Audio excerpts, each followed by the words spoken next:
Halo semuanya, kembali lagi di MMV Project. Jadi hari ini kita akan lanjut dari video sebelumnya ya, yaitu konsep speaker open source pakai SP32. Kalau kalian belum lihat videonya, cek di deskripsi atau di pojok kanan atas ini ada ya, klik aja itu ya. Kalian harus lihat video sebelumnya untuk tahu konteksnya kita itu mau bikin apa ya. Oke, jadi di video ini kita akan bahas mengenai kodenya ya. Oke, tapi ya sebelumnya mohon maaf ya, ini itu nggak akan full seperti konsep kita pas awalnya ya, karena di video ini saya pengen bikin yang simple banget supaya kita itu bisa tahu ini tuh emang bekerja apa tidak ya. Jadi kemarin ada kayak tombol on off, ada auto coupler, ada tombol kontrol, itu kita nggak bikin dulu ya, kita bikin ESP32, kemudian DAC-nya, kemudian ke ampli ya. Udah itu aja kita di video ini. Jadi hanya 3 komponen utama. Untuk barang-barang yang kita butuhkan nih ada di thumbnail semua, jadi thumbnailnya nggak clickbait sama sekali ya. Yang pertama kita butuhkan tentu saja ESP32-nya sebagai otak utama ya. Kemudian ada CS4344, ini ada di baliknya ESP32. Untuk step down-nya sendiri saya pakai yang fix 5 volt ya, jadi nggak ada potensionya. Ini adalah mini 560 kalau kalian mau ikut, tapi kalau mau yang lain juga bebas sih. Berikutnya untuk amplinya saya pakai contohin di sini TPA 3116 ya, yang ampli biasa yang udah pasaran ya. Pakai ampli yang lain juga terserah, silahkan. Dan yang terakhir adalah speakernya, kalian bebas mau pakai apa aja. Di sini saya contohin pakai JBL Pulse 3. Untuk power supply-nya opsional ya, kalian bisa pakai adaptor gitu atau pakai baterai BMS juga agak masalah. Ini saya contohin pakai step down saja ya, power supply-nya ini sebagai contoh saja. Oke, kurang lebih perkabelannya seperti ini. Yang ingin saya tekankan adalah GND PSU itu tidak sama dengan GND ya. Jadi GND PSU sebelum di step down atau input step down itu berbeda dengan GND output step down-nya ya. Jadi jangan kira ini tuh sama, walaupun tulisannya sama-sama GND tapi ini berbeda. Kenapa saya tekankan ini? Karena kalau misalnya kalian nyambungin GND output step down ini ke sini, ke CS4344, itu akan berakibat noise di amplifiernya. Oke, oleh karena itu GND yang kalian colokkan ke CS4344 itu harus lewat GND PSU ya. Walaupun 3,3 voltnya ini itu lewat dari ESP32 atau regulator dari step down gitu. Oke, sebelum pakai kodenya kalian harus download library ini ya. Jadi library ESP32A2DP dari Psatchman. Ini kalian bisa download di GitHub, linknya ada di deskripsi. Kalian klik kode, kemudian download zip aja. Lalu di Arduino IDE-nya kalian pilih sketch, kemudian include library, kemudian add zip library, pilih tadi yang udah di download ini ya, kalian open aja. Saya sudah diinstal jadinya error, tapi kalau kalian belum install ini pasti berhasil ya. Kalau sudah, kalian buka GitHub saya, linknya juga ada di deskripsi. Kemudian kita pilih yang simple.ino ini ya. Kalian langsung copy saja, copy raw file ini yang ada di pojok kanan atas. Kemudian kalian bisa misalnya file new sketch, lalu paste saja, boom. Nah, udah gitu ya. Atau kalian download juga gak masalah sih sebenarnya. Cara downloadnya ini, download raw file di sampingnya ini ya, download raw file. Nah, ini juga ke download, kalian bisa buka langsung. Jadi bebas kalian mau bukanya kayak gimana lah. BTW pas video ini dibuat, gue bikin kode ini pakai board manager ESP32 versi 320 ya. Jadi board manager di bagian sisi kiri ini, kemudian klik cari ESP32. Nah, ini versinya 320. Misalnya nanti versi terbaru ini ngerusakin kodenya, kalian pilih versi yang ini supaya tidak error ya. Misalnya gagal compile atau nge-crash gitu ESP-nya.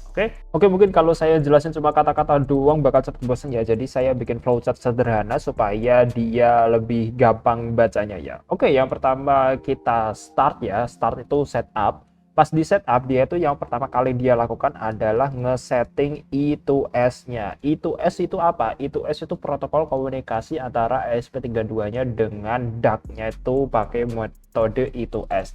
Yang pertama kita lakukan tentu saja konfigurasi pin-nya mau dipakai apa aja. Di sini saya pakai 4 pin ya, karena kita pakai CS4344. Kalau mau lebih simple, kalian harus pakai misalnya PCM5102. Itu cuma perlu 3 pin pin aja ya, tapi karena saya ya pakai CS4344 kita harus pakai 4 pin. Untuk pin I2S ini sebenarnya bebas ya yang ketiga pin ini, tapi khusus yang MCLK ini dia itu wajib pin 0, 1 atau 3. Kalau pin yang lain selain 3 itu library ini nggak ngebolehin, entah kenapa aku nggak tahu sih, cuma ya ikut aja lah biar simple gitu.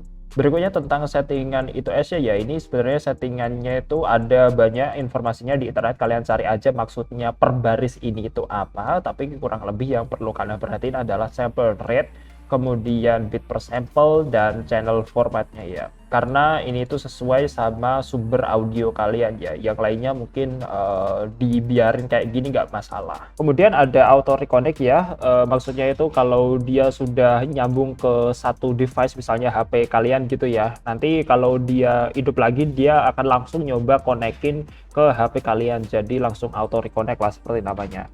Kemudian setup nama Bluetooth-nya ya, kalian ini bebas namanya mau apa aja, kalian ubah misalnya Harman Kardon atau apa itu bisa random di sini. Dan yang terakhir adalah setup LED indikator. Nah, ini pakai cara normal ya. Jadi pin kedua itu pin bawaan ESP32 jadiin output seperti ini. Terus LED-nya nanti kayak gimana ya? Jadi LED-nya itu ada di loop ya, cara kerjanya yaitu ya simple aja. Ini itu dicek dia itu connect sama Bluetooth apa enggak. Kalau connect ya udah hidupin lampunya, kalau nggak connect ya matiin, simple aja gitu. Oke, yang terakhir nih yang menurut gue paling rumit ya, yaitu pas ada audio masuk itu dia ngapain. Jadi pas dia masuk itu sebenarnya ada di sini ya. Jadi pas ada audio masuk, misal kalian lagi muter lagu, itu dia jalanin program audio data callback, itu ada di atas ini ya. Nah, audio data callback itu fungsinya buat apa? Dia itu convert dari 8 bit ke 16 bit. Sebenarnya data 8 bit ini bisa langsung dikirim ke DAC aja sih. Cuma nanti kalau kita mau proses itu kayak kurang simple gitu ya. Nah, contohnya data 8 bit itu seperti ini. Nah, ini tuh satu sampel itu ada 2 bit untuk audio kiri dan 2 bit untuk audio kanan ya. Nah, cara convertnya ya 34 ini ditaruh depan, jadinya 34 taruh depan, 12 taruh belakang, jadi 3412, kemudian yang 78 taruh depan, 56 taruh belakang gitu ya. Jadi kalau data 8 bit ini diubah jadi data 16 bit itu nanti seperti ini ya. Dan dari 4 data per sampel itu jadi 2 data per sampel, jadi lebih simple gitu loh. Ini yang kiri, ini yang kanan, daripada ini kiri 1, kiri 2, kanan 1, kanan 2 kan kayak ribet gitu ya. Jadi biar lebih mudahin kita nanti kalau mau ngembangin berikutnya itu mau diubah-ubah misalnya jadi DSP gitu ya. Oke, jadi itu saja. Kemudian datanya dikirim ke DAC dan ya udah DAC-nya ngirim ke ampli gitu. Oke, berikutnya coba kita flash lalu kita coba dengerin hasilnya.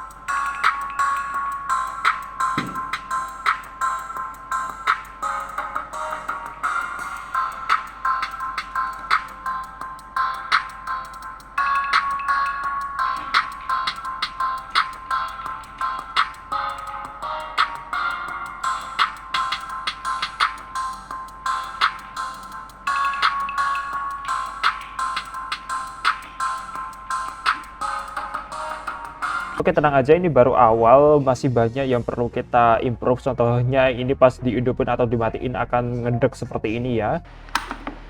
Dan masih banyak banget fitur yang pengen kita tambahkan ya, termasuk misalnya visualizer menggunakan LED ya. Jadi ya kalian subscribe aja kalau pengen lihat lanjutan dari project ini. Atau kalau mau lihat yang hasil jadinya sekarang, kalian bisa cek GitHub-nya. Tapi nggak ada tutorialnya ya, baru kode-kode aja, belum dijelasin seperti di video ini, oke? Kalau kalian mau support, linknya ada di deskripsi, traktir.id/mvp group, berapa aja sangat berarti. Dan ya, itu tadi untuk video hari ini. Sampai jumpa di video berikutnya. Kalau ada pertanyaan, tanya aja di komen. See ya!